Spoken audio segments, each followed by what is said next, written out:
बचपन में जब मैं डांस करती थी, क्योंकि घर में मना था, तो मैं मतलब अपनी रूम में लॉक करती थी, या कभी कभी मैं भूल जाती लॉक करने के लिए, तो दरवाज़ा खुला है और मैं डांस करती हूँ रूम में, और मेरी माँ ऐसे ऐसे खुलती है, क्या कर रही हो?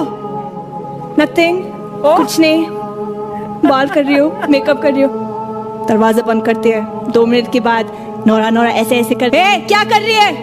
कुछ नहीं कुछ नहीं, डांस कर रही थी। हाँ चल आजा आजा डांस। मैं साइकोलॉजी में इंटरेस्ट रखती हूँ, तो मैंने साइकोलॉजी में कुछ ऐसे ही ब्लॉग्स वगैरह पढ़ा था कि हम लोग जब पैदा होते हैं, हम लोग में बचपन से स्किल्स होते हैं डांस के लिए, म्यूज़िक के लिए, या वॉइस मॉड्यूलेशन, ऐसे कुछ। तो मैं जानना चाहती हूँ कि कोई मुस्लिम है तो इसमें करियर क्यों नहीं कर सकते? डांस एंड म्यूज़िक अलाउड क्यों नहीं है?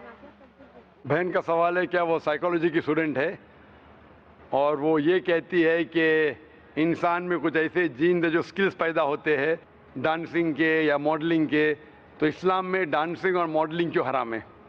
मैं भी डॉक्टर हूँ, मैं जानता हूँ देयर इज जेनेटिक्स, जीन्स है, लेकिन ये कहना कि स्किल्स, एक अगर आपके अल्लाह ने कुछ आपको हुनर दिया है आपके जीन्स में, उस हुनर का सही फायदा भी उठा सकते, गलत भी। वो हुनर की कई चीज़ें हो सकते, उससे आप एथलीट बन सकते, उससे आप अच्छे काम कर सकते, उससे आप डांसिंग भी कर सकते। तो ये ज़रूरी नहीं कोई स्किल आपके पास है तो उस स्किल का गलत इस्तेमाल करे। कोई बोला कि मुझे भाई अच्छी, मेरे हाथ की सफाई, हाथ में अच्छे से घुमा सकता हूँ तो मैं चोरी करूँगा। वो हाथ की सफाई से आप अच्छे काम भी कर सकते ना, हाथ की सफाई से सर्जरी कर सकते, इंसान की जान बचा सकते, डॉक्टर बन सकते, उसी हाथ की सफाई से चोरी भी कर सकते। तो हाथ की सफाई का हुनर है अगर आपके पास, उसका अच्छा इस्तेमाल करो।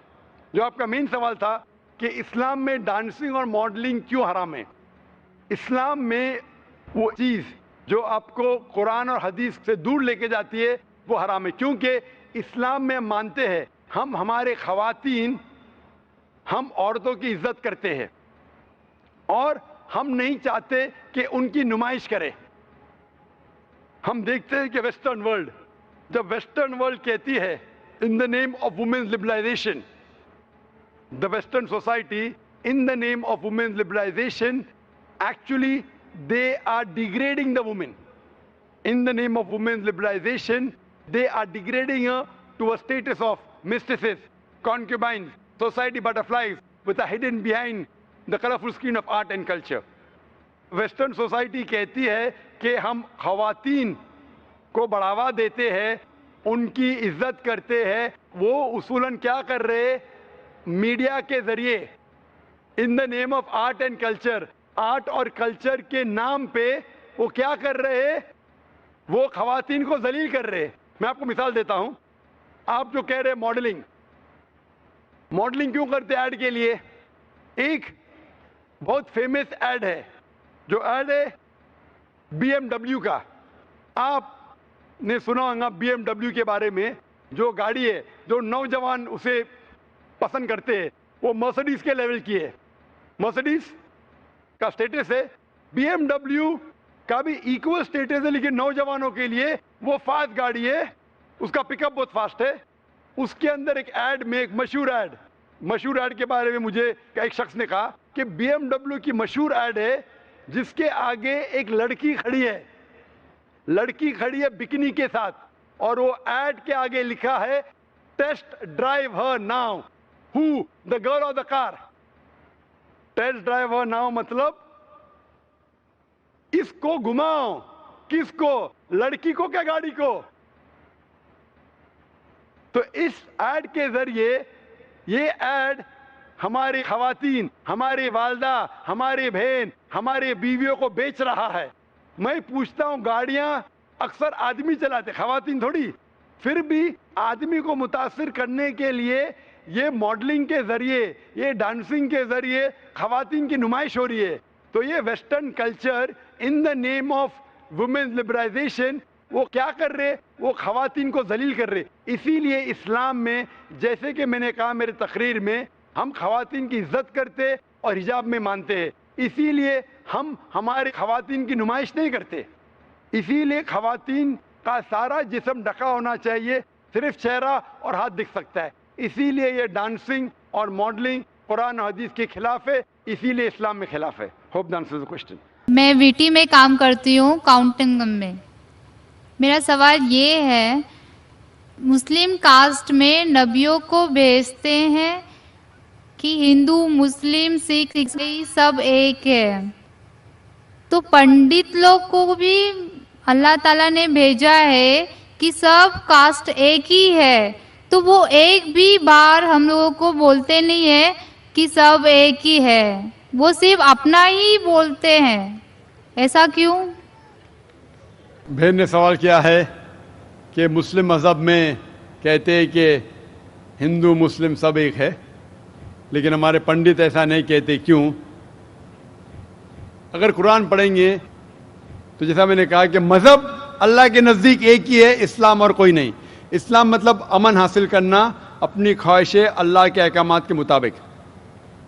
لیکن قرآن مجید میں لکھا ہے سورہ حجرات میں, سورہ نمبر 49 چیپٹر 49 ورس نمبر 13, یا ایھا الناس انا خلقناکم من ذکر و انثی وجعلناکم شعوبا وقبائل لتعارفوا ان اکرمکم عند اللہ اتقاکم ان اللہ علیم خبیر, کہ اے انسانوں ہم نے تمہیں بنایا ہے ایک پیر سے, ایک جوڑے سے, آدمی اور عورت کے جوڑے سے, اور آپ کو تقسیم کیا ہے قبائل میں تاکہ آپ ایک دوسرے کو پہچان سکے, نہ کہ آپ ایک دوسرے سے نفرت کریں.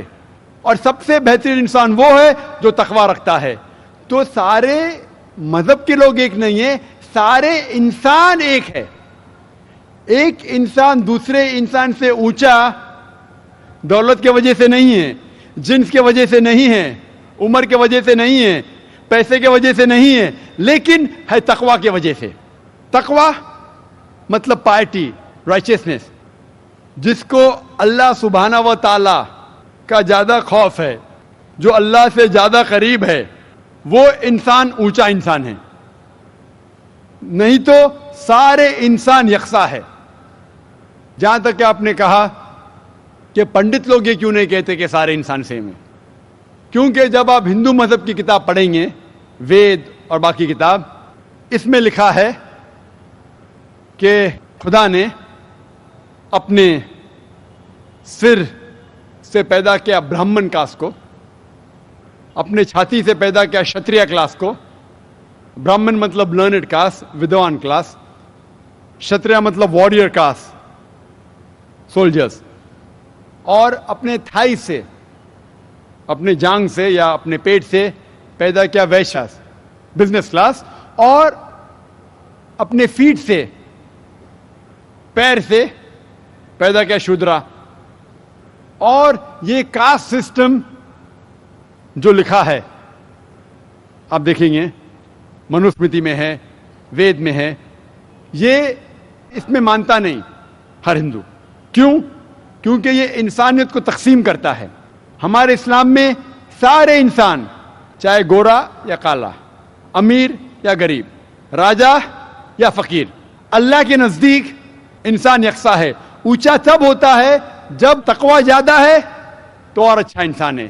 تو ہم مانتے ہیں کہ پیسے سے یا رنگ سے یا جات پات سے انسان جنت میں نہیں جا سکتا ہے. اس کے بارے میں اور اگر آپ چاہتے ہیں تو آپ میری تقریر سنو, ہندو مذہب اور اسلام میں یکسانیت, اور اس کے بارے میں اور ڈیٹیلز میں کہا regarding caste system. Hope the answer the question sister.